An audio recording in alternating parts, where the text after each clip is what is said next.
ஆண்டவரும் அன்பு இரட்சகருமாய் இருக்கிற இயேசு கிறிஸ்துவின் நாமத்தினாலே உங்களை வாழ்த்தி வரவேற்கிறேன். அல்லேலூயா.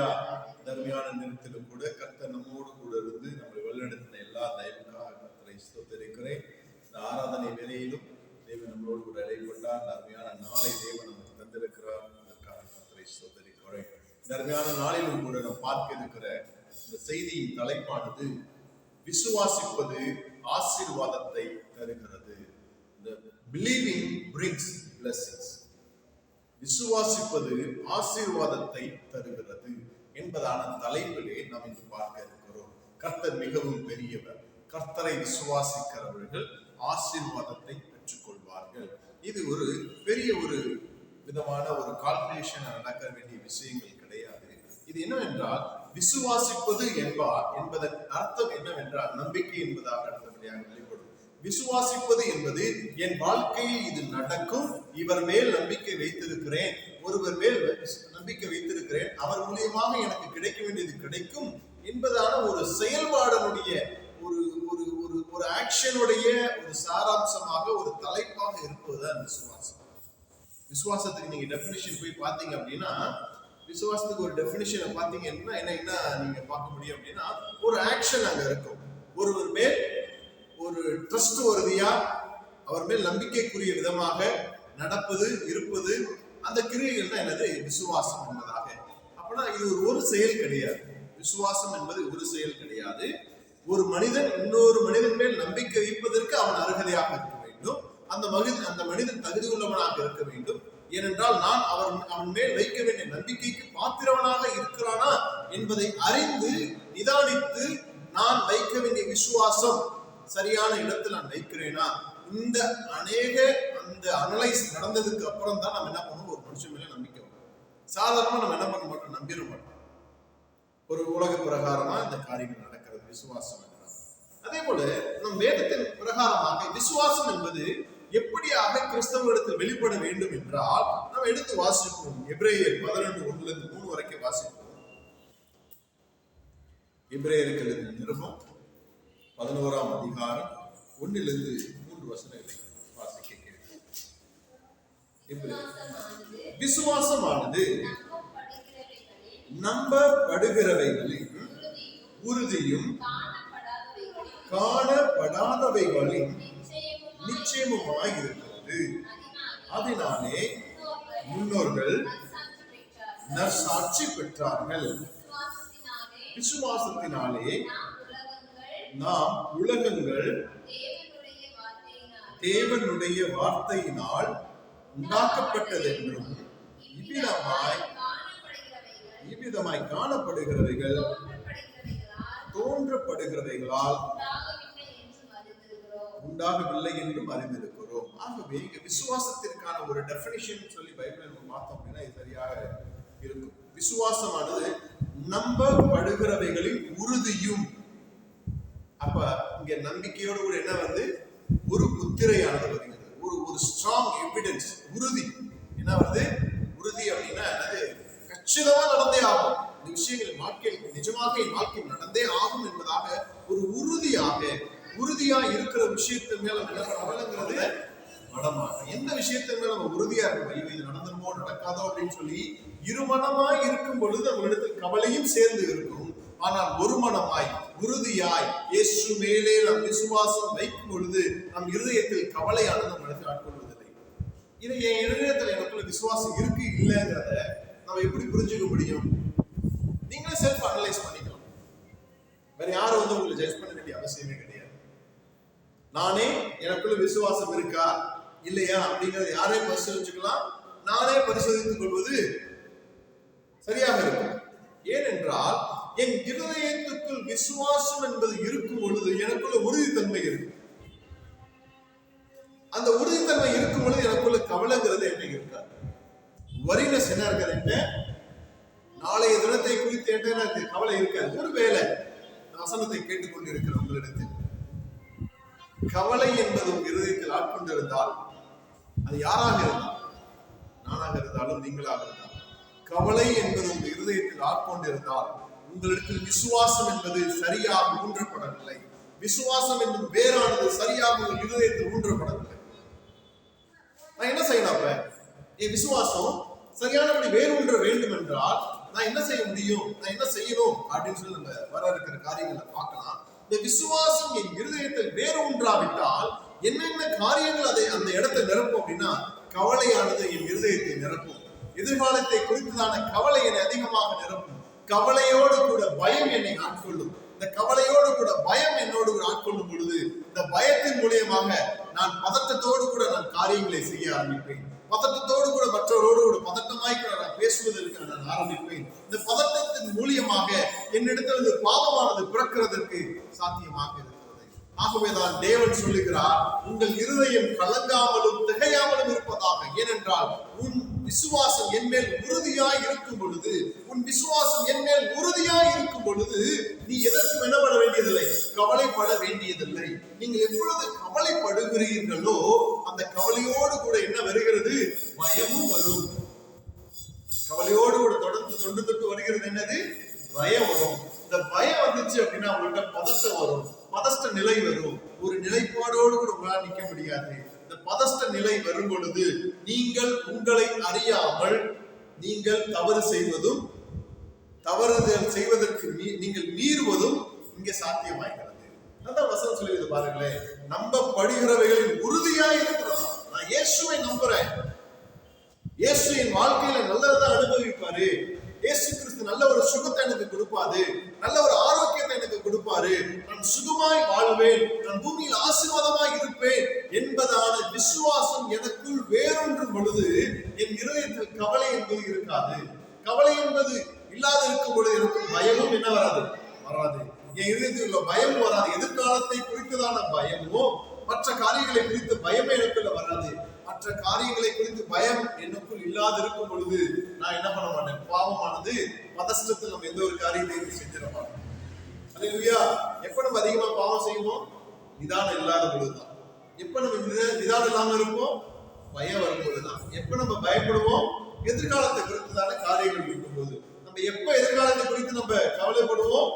எப்ப எனக்குள்ள உறுதித்தன்மை இல்லாமல் இருக்கும் பொழுது. ஆகவே நமக்குள் இந்த உறுதித்தன்மையை தருகிறது என்னவென்றால் இந்த விசுவாசமே. இந்த விசுவாசம் உங்களுக்குள் விளைய செய்யும்படியாக, இந்த விசுவாசம் சரியாக உங்கள் இதயத்தில் வேறொன்றும்படியாக வசனமானது நம்மளுக்கு எழுத தெளிவாக எடுத்து காட்டுகிறது. நம்பப்படுகிறவைகளின் உறுதியும் காணப்படாதவைகளின் நிச்சயமாய் இருக்கிறது. உங்களால பார்க்க முடியாது. என்னத்தை பார்க்க முடியாது? ஆண்டவரே என் வாழ்க்கையில இந்த ஆசீர்வாதம் நடக்குங்கிறத நீங்க விசுவாசிக்கும் பொழுது விசுவாச கண்கள்ல பாப்பீங்க. ஆனா உலக கண்கள் என்ன பண்ண முடியாது? பார்க்க முடியாது. ஆனால் உங்க உறுதி அதிலேயே நிலைப்பாடா இருக்கணும். அந்த நிலைப்பாடோடு கூட இருக்கணும்.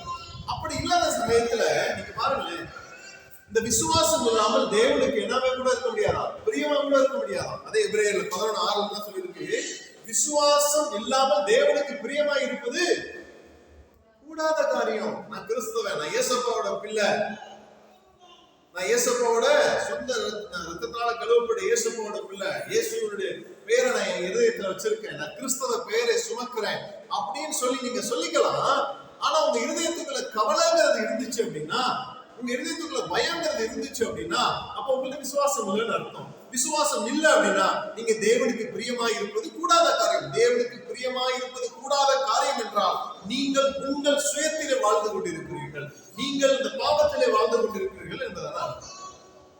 பிரியமானவர்களே, நன்மையான வேளையில் கூட இந்த வசனம் நம்மளோடு கூட பேசுகிறது என்னவென்றால், நான் விசுவாசம் இல்லாமல் நான் ஜீவிக்கிறேன் என்றால் நம்முடைய சரீரத்தை எப்படியாச்சும் நம்ம சாட்டிஸ்ஃபை பண்ணிக்கலாங்க. நம்ம எங்கேயாச்சும் போய் ஏதாச்சும் பண்ணி நம்ம மாமிசத்தை சரி பண்ணிக்கலாம், மாமிசத்தை சாட்டிஸ்ஃபை பண்ணிக்கலாம். அப்பா நிம்மதியா நீங்க ஒரு சர்ச்சுக்கு போயிட்டு வந்தாச்சு, நல்ல ஒரு செய்தியை கேட்டாச்சுன்னு சொல்லி நம்ம இருதயத்தை, ஒரு மாமிசத்தை ஒரு திருப்திப்படுத்துகிற காரியங்களை செய்து கொண்டு இருக்கிறோம். அப்படி இல்லை கிறிஸ்தவ வாழ்க்கை என்பது. மாமிசத்தை திருப்திப்படுத்துகிற காரியம் அல்ல கிறிஸ்தவ வாழ்க்கை. கிறிஸ்தவ வாழ்க்கை என்பது விசுவாச ஜீவிதம், விசுவாச ஜீவியம். நம்ம விசுவாசத்துல நம்ம வாழ்கிறவர்களாக நம்ம இருக்க வேண்டும். அல்லேலூயா. அடுத்தபடியாக எடுத்து வாசிப்போம். லூக்கா எழுதின சுவிசேஷம் 11ஆம் அதிகாரம் 28ஆம் வசனம். வார்த்தையை கேட்டு அதை காத்துக் கொள்ளுகிறவர்களே அதிக பாக்கியவான்கள். அல்லேலூயா. நம்ம வார்த்தையை கேட்டு அதை என்ன பண்ணுமா? காத்துக் கொள்ளுங்க. சரிங்க பாஸ்டர், நான் வசனத்தை கேட்கிறேன், வசன பிரகாரம் நடக்க முயற்சி செய்கிறேன், அதிக நேரம் தவறுகிறேன். அதற்கான காரணம் என்னவென்றால் நான் கேட்ட வசனத்தை அந்த இடத்திலேயே நான் விட்டு விடுகிறவனாக இருக்கிறேன். நான் என்ன செய்யணும்? அந்த வசனத்தை நான் எடுத்துட்டு அதை காத்து நடக்கணும் அப்படின்னா, என் வாழ்க்கையில அது காத்து நடக்கணும் அப்படின்னா, நான் கேட்ட வசனத்தை நான் விசுவாசிக்கிறேன் என்று உங்களிடத்தில் போதிக்கிறேன் அல்லவா, என் வாழ்க்கையில நான் என்ன செய்யணும் அப்படின்னா, நானும் விசுவாசித்து நடக்க வேண்டும். என் கண்களிலே நான் விசுவாசிக்கிறேன், கர்த்தர் எனக்கு சபையை, ஒரு சொந்த சபையை நம்மளுக்கு என்று கொடுப்பார். நான் விசுவாசிக்கிறேன், நம் சபை நிரம்ப தேவ ஜனங்களை, விசுவாசிகளை தேவன் தருவார். நான் விசுவாசிக்கிறேன், பைபிள் காலேஜ் ஆரம்பிக்க தேவன் எல்லா தேவைகளையும் சந்திப்பார் என்பதை நான் விசுவாசிக்கிறேன். அதை உறுதியாய் பற்றி கொண்டிருக்கிறேன். அதை காத்து நடப்பதற்கு ஒவ்வொரு நாளும் போராடி கொண்டிருக்கிறேன். அதே போலதான் நம்முடைய வாழ்க்கையிலும் இயேசு கிறிஸ்து என் குடும்பத்தினுடைய தரித்திரங்களை நீக்குவார். என் பிள்ளைகள் மேல் இருக்கிற எல்லா விதமான குறைகள் நீங்கும். என் பிள்ளைகள் என் வார்த்தையை கேட்பார்கள். என் பிள்ளைகள் கிறிஸ்துவுக்கு பயமுள்ளவர்களாக வாழ்வார்கள்.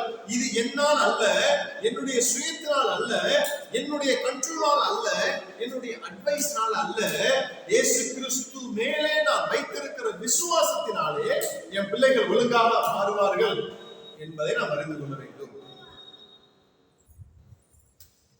அல்லேலூயா. இயேசு கிறிஸ்து மேலே நான் விசுவாசம் வைத்திருக்கிறேன்.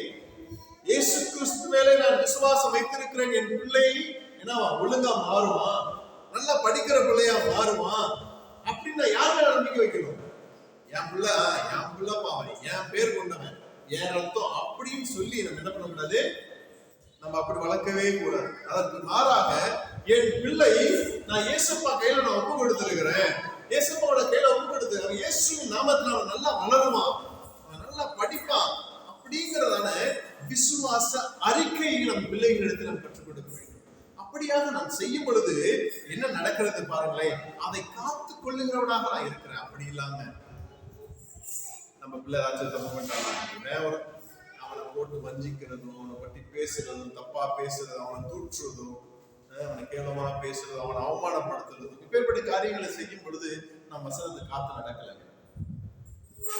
நம்ம இயேசு கிறிஸ்து மேல விசுவாசத்தை நம்ம காத்து நடக்கிறவர்களாக இல்லை. நம்ம எப்ப இயேசு கிறிஸ்து மேல விசுவாசத்தை காத்து நடக்கிறவர்களாக இருக்கிறோம் அப்படின்னா, அதை செயல்முறைப்படுத்தணும். ஒரு சிச்சுவேஷன் வருது, நம்ம குடும்பத்துல ஒரு பண பிரச்சனை வருது, பண கஷ்டம் வருது, அந்த சமயத்துல நம்ம சொல்லணும், ஏசப்பா என் குடும்பத்தில் உள்ள பண பிரச்சனையை நீக்குவதற்கு அவருக்கு சக்தி உண்டு, வல்லமை உண்டு, இதை நான் உறுதியாய் கூட நான் காத்து நடக்கிறேன் அப்படின்னு சொல்லி, ஏசப்பாவால கூடாத காரியம் ஒண்ணும் இல்லைன்னு சொல்லி நான் உறுதியா நான் நம்பணும், அதை காத்து நடக்கணும். அதை விட்டுட்டு எவன் கிழமை யார்கிட்ட போய் நான் போய் கடன் வாங்கலாம், யார்கிட்ட போய் நம்ம போய் பணம் வாங்கலாம், யார்கிட்ட போய் நம்ம போய் லோன் வாங்கலாம்னு சொல்லி நம்ம அப்படியான முயற்சிகளை எடுப்பதை காட்டிலும், இயேசுவே இந்த சூழ்நிலை பண கஷ்டம் என்னை விட்டு நீங்கும்படியாக, இந்த கடன் பிரச்சனை என்னை விட்டு நீங்கும்படியாக எனக்கு தேவன் இயேசுவே நீர் எங்களுக்கு உதவி செய்ய வல்லவராய் இருக்கிறீர் என்பதை நாம் அவர் மேல் வைத்த விசுவாசத்தை காத்து நடக்கும் பொழுது நம் வாழ்க்கையிலே வெற்றியானது நம்மை வந்து சேரும். அல்லேலூயா. அடுத்தபடியாக நாம் எடுத்து வாசிப்போம் ரோமருக்கு எழுதின நிருபம் 10ஆம் அதிகாரம் 11ஆம் வசனத்திலே, விசுவாசிக்கிறவன் எவனோ அவன் வெட்கப்படுவதில்லை என்று வேதம் சொல்லுகிறது. அல்லேலூயா. பாருங்க, விசுவாசிக்கிறவருடைய அடையாளங்கள் நான் சொல்லிட்டு வரேன். உறுதியா இருப்பாங்க, அதை காத்து நடப்பாங்க. அடுத்த ஒரு பாயிண்ட், என்ன பண்ண மாட்டாங்க? வெட்கப்பட மாட்டாங்க. வச்சு பாருங்க, இந்த செய்கைகள், இந்த சிந்தனைகள் நம்ம இருதயத்தில் இருக்கிறதா? முதல்ல ஒரு பாயிண்ட் சொன்ன, விசுவாசம் என் இருதயத்தில் இல்லை என்றால் கவலை என்னை ஆட்கொள்ளும், கவலை ஆட்கொள்ளும் பொழுது அதனோடு கூட பயமானது ஆட்கொள்ளும், பயமானது ஆட்கொள்ளும் பொழுது பாவமானது, அந்த பதஷ்டம் வரும்போது பதஷ்ட சூழ்நிலை நான் பாவம் செய்து விடுவேன், நிதானம் இழந்து நான் பாவம் செய்து விடுவேன். இது விசுவாசம் இல்லாத இடங்களை நிரப்புகிற கிரியைகள். என்னென்ன? கவலை, பயம், பாவம். இந்த மூன்று நம்மளோட கூட தொடர்ந்து வந்துவிடும். எங்கே விசுவாசம் இல்லாத இடத்தில் இந்த மூன்றும் ஆக்குபை ஆகும். அதை விசுவாசம் இருக்கிற இடத்துல அடுத்த மூன்று விஷயங்கள் நம்மள்ட்ட என்ன வரும்? ஆக்குபை ஆகுது. என்னென்னது? உறுதியா இருக்கும். அடுத்து என்ன பண்ண? அந்த வசனத்தை காத்து நடப்போம். தேவன் எனக்கு சொல்லி இருக்கிறாரு, இந்த வாக்குத்தத்தம் கொடுத்திருக்காரு, என் வாழ்க்கையில நிறைவேறும் அப்படின்னு சொல்லி நான் காத்து நடப்பேன். அடுத்து என்ன பண்ணணும்? வெட்கப்படவே மாட்டேன். எந்த இடத்துல வெட்கப்படவே மாட்டேன். யாராச்சும் உங்களை வெட்கப்படுத்த முடியுமா? கிறிஸ்தவங்களை உங்களை யாராச்சும் வெட்கப்படுத்த முடியுமா? தெளிவா சொல்லுகிறேன், கிறிஸ்தவர்களாகிய உங்களை யாரும் எவராலும் உங்களை வெட்கப்படுத்தவே முடியாது. வெட்கம் என்பது உங்க இருதயத்திலே உண்டா ஒரு சுபாவம், உங்க இடத்துல எழும்புகிற ஒரு ஒரு ஒரு ஒரு ஃபீலிங். அது மற்றவர்கள் என்ன இன்சல்ட் பண்ணாலும் அது உங்களை அணுகாது, அது அணுகக்கூடாது. காரணம் என்னவென்றால் உங்களுடைய இருதயத்தில் இயேசு என்னை ஆசீர்வதிப்பார், இயேசு என்னை உயர்த்துவார், என் குறைகளை நிறைவாக்குவார் என்பதான அந்த உறுதி தன்மை உங்க இருதயத்தில் இருக்கும் பொழுது, மலை போல் இருக்கும் பொழுது மற்றவர்கள் கூறிய வார்த்தைகள் எப்படி உங்களை பாதிக்க முடியும்? எப்படி அது உங்களை தைக்க முடியும்?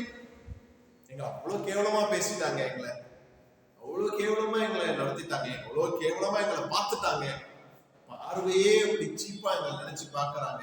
இது எல்லாம் அவங்களுடைய ஆக்ஷன்ஸ். அதை நம்மளால கண்ட்ரோல் பண்ண முடியாது, அடுத்தவங்களுடைய கண்ட்ரோல். ஆனா உன்னை நீ உன்னால கண்ட்ரோல் முடியும். அது எப்படி என்றால், நீ இயேசு மேலே நான் நம்பிக்கை வைத்து நடக்கும் பொழுது உங்க இடத்துல முதலாவதாக நீங்க வெளிப்படுவது கான்பிடன்ட், உறுதித்தன்மையானது வெளிப்படுவது. நான் கர்த்தருடைய பிள்ளை, நான் கர்த்தர் மேல் நம்பிக்கையா இருக்கிறேன், எனக்குள்ள ஒரு கான்பிடன்ஸ், உறுதித்தன்மை வெளிப்படும். என்னை தேவன் ஆசீர்வதிப்பார், எந்த இடத்துல என்னை வெட்கப்படுத்த விடமாட்டார் என்பதை உறுதித்தன்மை எனக்குள்ள வரும் பொழுது நான் அதை காத்து நடக்கிறவனா நான் இருப்பேன். அல்லேலூயா. நான் காத்து நடக்கிறவனாக இருக்கும் பொழுது என் இருதயத்திலிருந்து முதல்ல நான் எடுபட்டு போறது என்ன தெரியுங்களா? வெட்கம். அநேக நேரங்கள் நம்ம சாதிக்க கூடாதபடி, அநேக நேரங்கள் நம்ம முன்னேற விடாதபடி அவங்க என்ன செஞ்சிருவாங்களோ, அவங்க என்ன அவங்களுக்கு முன்பதாக நான் வெட்கப்பட்ட கூடாதுன்னு சொல்லி நம்ம நிறைய நேரத்தில் ட்ரை பண்றதே விட்டுருவோம்.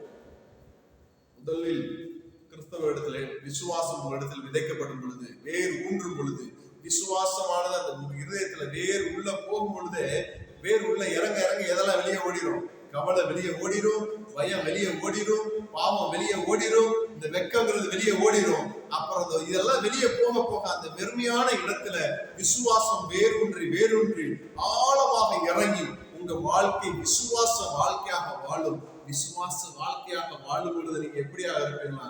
விசுவாசம் இல்லாமல் தேவனுக்கு பிரியமாய் இருப்பது கூடாத காரியம் என்று சொன்னது போல, எனக்குள்ள விசுவாசம் வேறுன்ற நான் விசுவாச பிள்ளையாக வாழும் பொழுது நான் தேவனுக்கு பிரியமான பிள்ளையாய் நான் வாழ்கிறேன். அல்லேலூயா, அல்லேலூயா. அடுத்தபடியாக நம்ம எடுத்து வாசிக்கும் இந்த வெட்கமானது எப்படி நம்ம எல்லாம் நசுக்குகிறது என்பதை பார்ப்போம். ஒரு மனிதன் எப்ப வெட்கம் வரும்? என்ன எதுவுமே இல்லையே, ஹோப் இல்லாத மனுஷன் என்ன வரும்? வெட்கம். நம்பிக்கை இல்லாத மனுஷன் வெட்கம் வரும். ஏன்? என்னால இயலாமை என்பது இருக்கும் பொழுது இடத்தில் வெட்கம் வரும், இல்லைங்களா? சில சூழல்ல இந்த சமயங்கள்ல வந்து வெட்கமானது நம்மளை ஆட்கொள்ளும். ஆனா நம்ம இடத்துல டன்னு கணக்குல இருக்குதுங்க நம்ம இதயத்துல வார்த்தையில உறுதிப்பாடு. கிறிஸ்தவத்துல இயேசு சொல்லி இருக்கிறார், நீ என் மேல வைத்திருக்கிற விசுவாசம் எப்படி இருக்கான்? பாறையின் மேல் தன் வீட்டை கட்டினவனுக்கு ஒப்பாய் இருக்கிறான். பெருமலை வந்து பெருமலை சொரிந்தும் என்ன ஆகாதான்? என்ன ஆகாது? நிஜமா நம்ம பாறையில இயேசு மேல நம்ம வீடு கட்டி இருக்கிறோமா?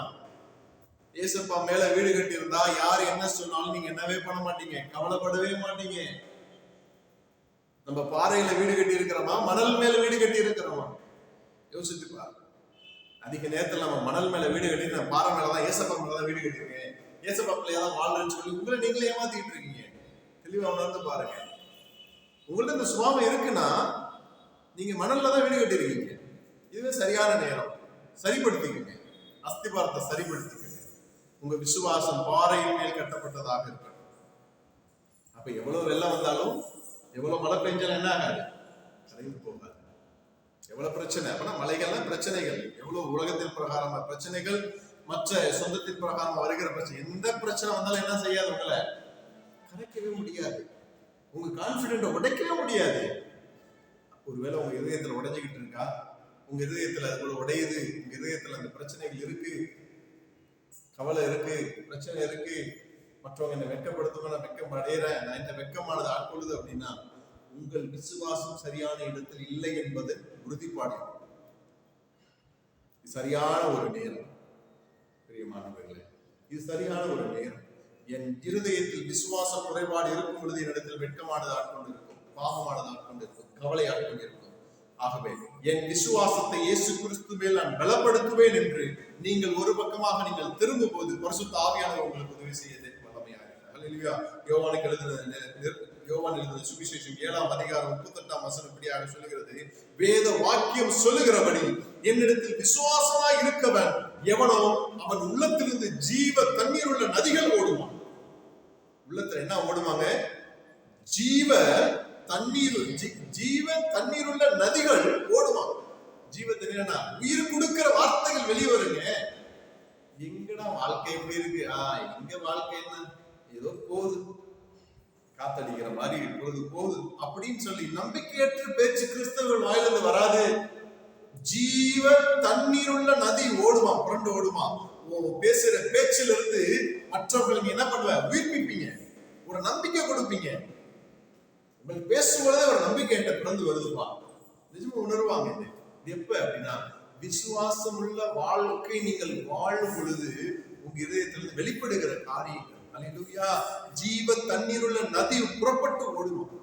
புறப்படுற ஜீவ தண்ணீர் உள்ள நதி. வாயை திறந்தா புலம்பல் தான், வாயை திறந்தா ஃபியூச்சரை பத்தி கவலை தான். பிள்ளைய எங்க படிக்க வைக்கலாம், எந்த ஸ்கூல்ல சேர்க்கலாம், எந்த காலேஜ்ல சேர்க்கலாம், எந்த பையனுக்கு கல்யாணம் பண்ணி கொடுக்கலாம், எப்படி என் குடும்பம் அமைய போகுது, எப்படி வீடு கட்டலாம், என்ன மாதிரி கல்யாணம் பண்ணலாம், எப்படி ஃபங்க்ஷனை நடத்தலாம்.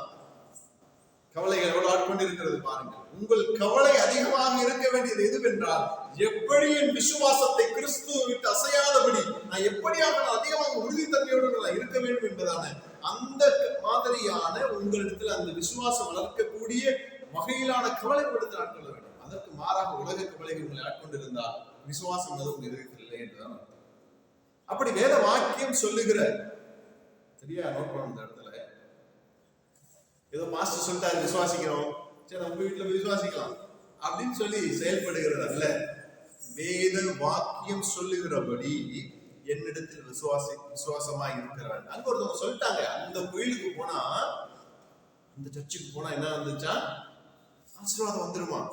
இந்த சர்ச்சு சரியில்லை, இந்த சர்ச்சில் அபிஷேகம் இல்லை, இன்னொரு சர்ச்சுக்கு போலாம், அங்க போனா என்ன வந்துடும், ஆசீர்வாதம் வந்துடும், அற்புதம் நடந்துரும், சுலவீனம் வந்துடும் அப்படின்னு சொல்லி நிறைய பேர் சர்ச்சு மாறுறவங்க. ஒரு சர்ச்சு விட்டு ஒரு சர்ச்சு, ஒரு சர்ச்சு விட்டு ஒரு சர்ச்சு மாறுறவங்க இருக்கிறாங்க.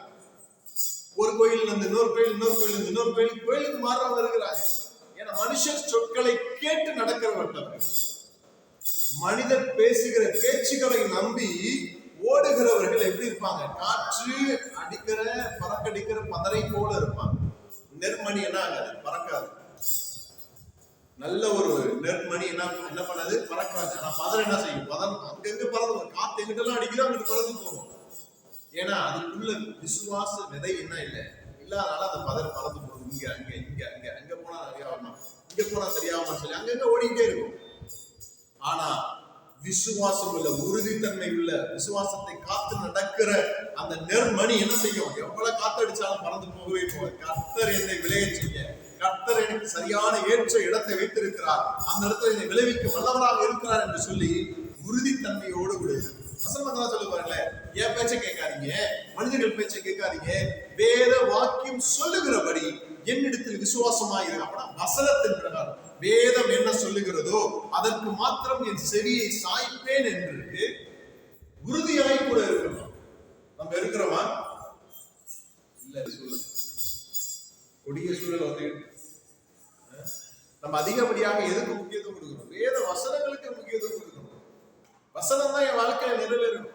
வேதம் என்ன சொல்லுகிறது என் வாழ்க்கையில? மாஸ்டரே போதிச்சாலும் வீட்டுல போய் சொன்ன வசனத்துல எடுத்து வச்சு உட்கார்ந்து என்ன பண்ணுவோம், தியானிக்கணும். வசனம் என்ன சொல்லுது, வசனம் எப்படி பிரகாரமா சொல்லுகிறது? யோவான் 7:38 என்ன சொல்லுகிறது, எடுத்து வாசிப்போமே. வசனம் என்ன சொல்லுது, நான் சொல்லலை, வசனம் சொல்லுகிறது பாருங்க. யோவான் எழுதின சுவிசேஷம் 7:38. ஒருவன் தாகமாய் இருந்தால் என்னிடத்தில் வந்து பானம் பண்ண கடவன், வேத வாக்கியம் சொல்லுகிறபடி என்னிடத்தில் விசுவாசமாய் இருக்கிறவன் எவனோ, யாரும் குறிப்பிடல, இங்க யூதர்களுக்கு மாத்திரம், இயேசுவால தெரிந்து கொள்ளுக்கு மாத்திரம், கிறிஸ்தவ குடும்பத்துல பிறந்தவங்களுக்கு மாத்திரம் அப்படின்னு சொல்லி போட்டிருக்கா. இந்த ஒரு கண்டிஷனே கிடையாது, டர்ம்ஸ் அண்ட் கண்டிஷனே கிடையாது. என்ன போட்டிருக்கு, எவனோ வேத வாக்கியம் சொல்லுகிறபடி என்னிடத்தில் விசுவாசமாய் இருக்கிறவன் எவனோ. அப்படி என்றால் இது எல்லாருக்கும் உரிய வார்த்தை. எவனோ அவன் உள்ளத்தில் இருந்து ஜீவ தண்ணீர் உள்ள நதிகள் என்ன பண்ணுவான், ஓடுவான். அல்லேலூயா, ஓடணும். நம்மளுடைய இருதயத்துல ஜீவ தண்ணீர் உள்ள நதி என்னது, ஓடணும். அல்லேலூயா, அல்லேலூயா, ஸ்தோத்திரம். இந்த வார்த்தையை கேட்டு அடுத்தபடியா லூக்கா 11:28 வார்த்தையை கேட்டு அதை காத்துக் கொள்ளுகளாக இருக்கணும். இப்படி எல்லாம் நம்ம வாழ்க்கையில நம்ம நடக்கும் பொழுது இப்ப ஆசீர்வாதத்துக்கு வருவோம். சரி, விசுவாசம் இப்படி எல்லாம் நம்ம வைக்கணும். விசுவாசம் நம்ம இதயத்தில் வளராதபடி என்னென்னலாம் குறைபாடு இருந்துச்சு அப்படின்னு சொல்லி நம்ம பார்த்தோம். இந்த குறைபாடு நீங்க விசுவாசம் எனக்குள்ள வளரணும். இயேசு கிறிஸ்து மேல விசுவாசம் வளரணும். இப்ப இயேசு கிறிஸ்து மேல விசுவாசம் அந்த விசுவாசம் வந்துருச்சுன்னா அடுத்து எனக்குள்ள என்ன வெளிப்படுமா பாருங்களேன். பிலிப்பியர் 4:9, பிலிப்பியர் குறைவை கிறிஸ்து இயேசுக்குள் மகிமையாக நிறைவேற்றுவாராம். அல்லேலூயா. நம்முடைய ஐஸ்வர்யத்தின்படி உங்கள் குறையெல்லாம் கிறிஸ்து இயேசுக்குள் மகிமையிலே நிறைவாக்குவார். அல்லேலூயா. எப்படி நிறைவாக்குவாராம்? மகிமையிலே நிறைவாக்குவார். நம்முடைய ஐஸ்வர்யத்தின்படி. யாருடைய ஐஸ்வர்யத்தின்படி? எங்க அப்பா அம்மாவை சேர்த்து வச்ச ஐஸ்வர்யத்தின்படி இல்லைங்க. வானத்தையும் பூமியை உண்டாக்கின இயேசு கிறிஸ்துடைய ஐஸ்வர்யத்தின்படி என்னுடைய குறைவெல்லாம் என்ன பல குறையா இருக்கா? என்ன வேண்டிய ஃபெசிலிட்டிஸ் குறையா இருக்கா? என்ன ஞானம் குறைவா இருக்கா? இந்த குறைவை எல்லாம் இயேசு கிறிஸ்துவுடைய ஐஸ்வர்யத்தின்படி என்ன பண்ணுவாராம்? என்ன நிரப்புவாராம். எப்ப? எனக்குள்ள கவலையை வச்சுக்கிட்டு, எனக்குள்ள பயத்தை வச்சுக்கிட்டு, எனக்குள்ள பாவத்தை வச்சுக்கிட்டு, அந்த கோயிலுக்கும் இந்த கோயிலுக்கும், அந்த சர்ச்சுக்கும் இந்த சர்ச்சுக்கும், அந்த புனித ஸ்தலங்களுக்கு இந்த புனித ஸ்தலங்களுக்கு ஓடும் பொழுது எனக்கு அவருடைய ஐஸ்வர்யத்திலிருந்து எனக்கு எடுத்து தருவாரா? இல்ல, வசனம் சொல்லவே இல்லை. என்ன சொல்லுது? என்னுடைய வார்த்தையை காத்து நடக்கிறவர்களுக்கு தான் என்ன நடக்குதா? விசுவாசம் உண்டாகும். அப்படி விசுவாசிக்கிறவர்களுக்கு மத்தியில தான் என்ன உண்டாகும்? இந்த ஐஸ்வர்யமானது வெளிப்படும். இப்படி ஐஸ்வர்யமானது வெளிப்படும் பொழுது ஜீவன் நதியானது புறப்பட்டு வரும். அல்லேலூயா. 2 கொரிந்தியர் அடுத்தபடியாக எடுத்து வாசம். அடுத்தபடியான ஆசீர்வாதம் என்ன கொடுக்கிறார் பாருங்க. முதல் ஆசீர்வாதம் அவருடைய ஐஸ்வர்யத்திலிருந்து என் குறைகளை நிறைவாக்குறார். அப்ப அவருடைய களஞ்சியத்திலிருந்து, அவருடைய பொக்கிஷத்திலிருந்து, அவர்கிட்ட இருக்கிற அந்த சம்பத்து சொத்துல இருந்து எனக்கு அந்த சொத்தை தாராளம். அல்லேலூயா. எவ்வளவு பெரிய விதமான ஆசீர்வாதம். அவர்கிட்ட இருக்கிற ஐஸ்வர்யத்திலிருந்து எனக்கு நிரப்புகிறவராக இருக்கிறார். அடுத்தபடியாக 2 கொரிந்தியர் 9:8 வாசிப்போமே. நல்ல ஒரு அருமையான ஆசீர்வாதம் பாருங்க. ஆண்டவர் எப்பேற்பட்ட வாக்குத்தத்தத்தை கொடுத்திருக்காங்க. 2 கொரிந்தியர் 9:8 வாசிப்போம். மேலும் நீங்கள் எல்லாவற்றிலும் எப்பொழுதும் சம்பூர்ண உடையவர்களாயும் சகலவித நற்கிரியையிலும்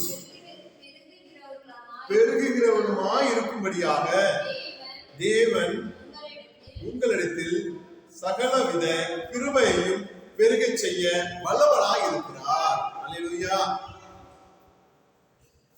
நான் பாஸ்டர் ஆசீர்வாதம் சொல்லிட்டு நல்ல ஒரு ஆடு மாடு கோழி வீடு அந்தஸ்து காரு பங்களா பிளாட்ஸ் அபார்ட்மெண்ட் வில்லாஸ் எப்படி வாங்குவாருன்னு சொல்லி ஆசீர்வாதம் கொடுப்பாருன்னு பார்த்தாக்க ஏதோ நற்கிரியாரு சம்பூர்ண இந்த உலகத்திலேயே விலை மதிக்க முடியாத ஆசீர்வாதம் இதுதாங்க.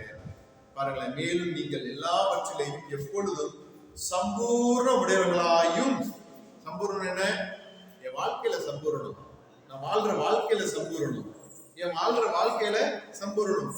கஷ்டம் தரித்திரம் என்ன இருக்காது, சாபம் என்ன இருக்காது, வியாதியின் கவலை என்ன இருக்காது. சம்பூர்ணமா வாழ்வேன். என் வாழ்க்கையை சந்தோஷம் ஒவ்வொரு நாளும் அனுபவிச்சு சந்தோஷமா நான் வாழ்வேன். சம்பூர்ண விடவர்களாயும் சகல வித நற்கிரிகைகளிலும். என்கிட்ட அது மாத்திரமல்ல, மனம் சேரும் பொழுது என்ன வரல, ஈகோ என்ன வராது, பெருமை என்ன வராது, நற்குணங்கள் என்ன வரும்.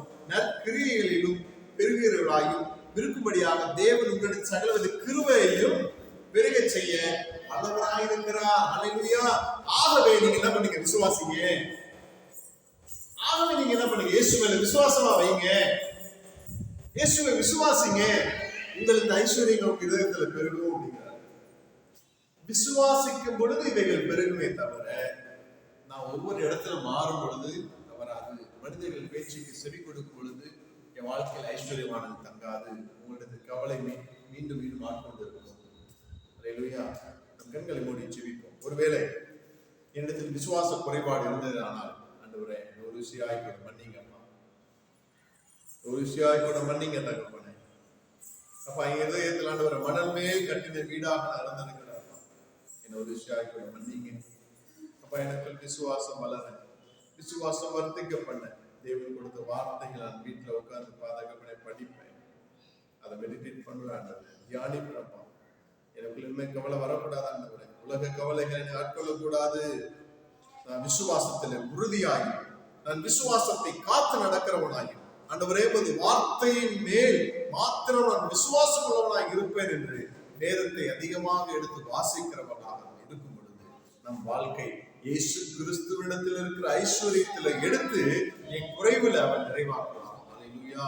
இப்ப ஏற்பட்ட இந்த மகத்தான ஆசீர்வாதத்தை நீங்கள் பெற விரும்பினால் இப்பொழுது என் கண்களை மூடி செல்வீங்கள். ஆண்டவரே, இதயத்தில் விசுவாசத்தை வர செய்யுங்கப்பா. இதயத்தில் விசுவாசத்தை வர்த்திக்க பண்ணுங்க ஆண்டவரே. உலக கவலை மேலே போக்கு போகாத ஆண்டவரே. மற்ற ஜனங்களை பார்த்து ஆண்டவரே வெட்கப்பட மாட்டேன் ஆண்டவரே. அப்பா, மற்ற சிந்தனைகளை ஆட்கொள்ளாத ஆண்டவரே. நான் உண்மையில் விசுவாசமாய் இருக்கிறேன். என் வாழ்க்கையில கர்த்தர் அற்புதம் செய்ய வல்லவராய் இருக்கிறார். கர்த்தர் இந்த வியாதியின் மூலமாக வந்த வெட்கத்தை இயேசுவின் நாமத்தில் இப்பொழுது வியாதியை சுகமாக்குவார். இயேசுவே இப்பொழுது இந்த அற்புதத்தை நடக்க